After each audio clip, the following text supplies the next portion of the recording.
Hi guys! Nandito na naman si Ate G or Mama G ay mag-share na naman another doodle sa Lazada. Siyempre, ang anak ng Lazada dapat laging may parcel. So yun guys, dahil uso to na naman sa TikTok at viral, nakikita ko to sa TikTok. Kaya naisipan na naman ni Mami Jing tawag doon i-review kasi sobrang natatakam ako dun sa mga pinapakita nila. Grabe.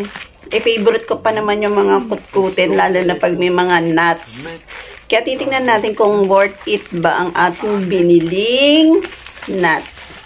Bali, hindi naman siya madami ito. Maliit na pack lang siya. And ito siya. Ang hirap niyang buksan, guys. Ayan, nagkuha tayong gunting. So, ito siya. Bubuksan na natin. Excited ako laging nagbubukas, guys. Siyempre, solo flight ng ina nyo ngayon dahil nasa school ang ating mga anak, ang aking mga anak nasa school. Bali, dumating to, excited ako. Pero, syempre, isi-share ko to sa kanila. Papatikim ko din sa kanila to pag uwi nila. Excited ako kasi napapanood ko lagi sa TikTok to eh. Usong-uso siya. Uy, parang siyang ganito siya guys. Ganito ang lagayan niya.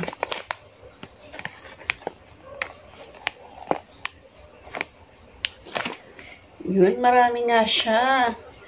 Alam mo yung kasama niya sa loob. Tingnan natin. Kailan ba siya mai-expired? Yun, dito nakalagay sa likod.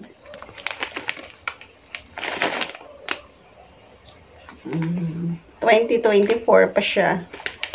Tapos, madami-dami din siya. Madami-dami din yung laman. So, tulad nung itong vegetable chips. Hindi siyang buksan. Ganito lang. Bay, hinihingal agad ako. Nagre-review lang ako, hinihingal agad ako. Grabe. Wow. Ito siya guys, oh.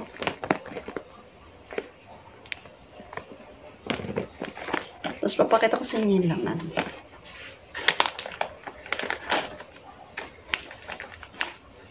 Meron siyang pasas.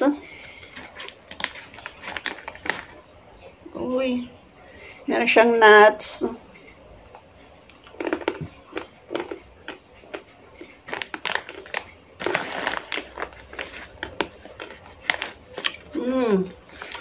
Nuts. Paborito kong buto. Buto ng kalabasa. At kasi hindi ako mapapagod magbukas. Kasi hirap na hirap ako magbukas ng buko na buto ng kalabasa eh.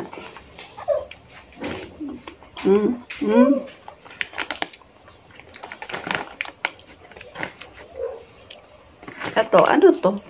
Ito guys, to.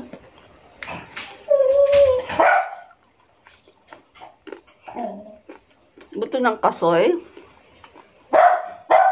Masarap.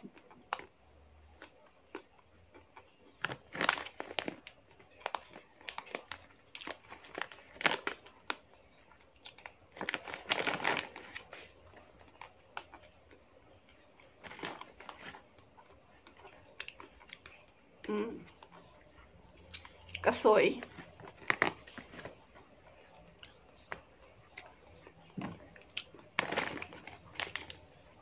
Halos lahat siya nuts.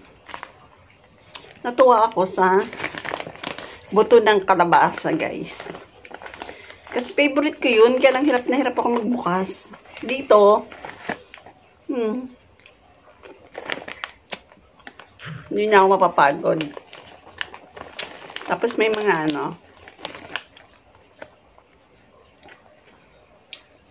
gantong nuts. Ano ba yung mga ito?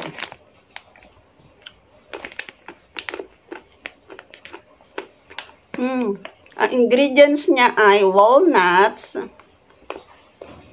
cashew, almond pala yung, pumpkin seeds, raisin, cranberries, at saka black currant.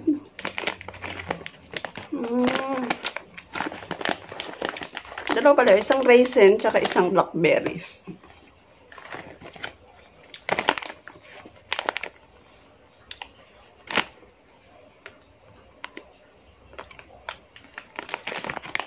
Sarap!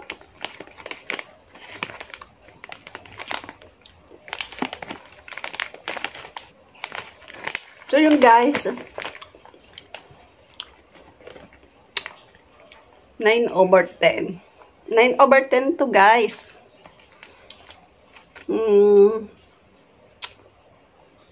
Ang sarap ng pagkaka-mix nuts niya kasi halos lahat naman ng nakasama dito is gusto ko. Lahat naman gusto ko.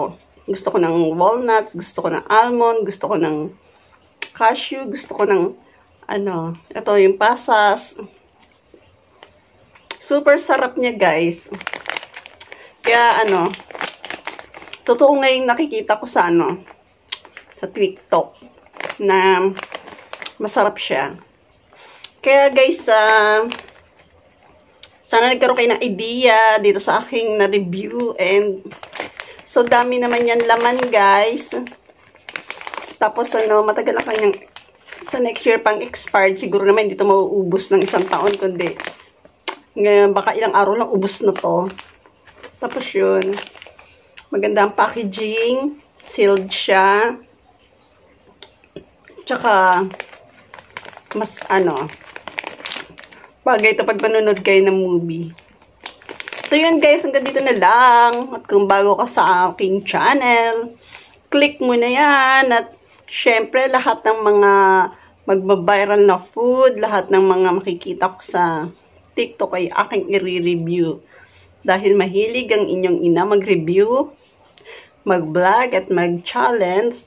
Abangan nyo po ang aking mga susunod na video. At salamat sa mga nanonood ng aking vlog at pagre-review. At kung bago ka lang sa aking channel, please subscribe nyo na po ang aming channel ng aking mga kids. And hanggang dito na lang. Love you all. Kain.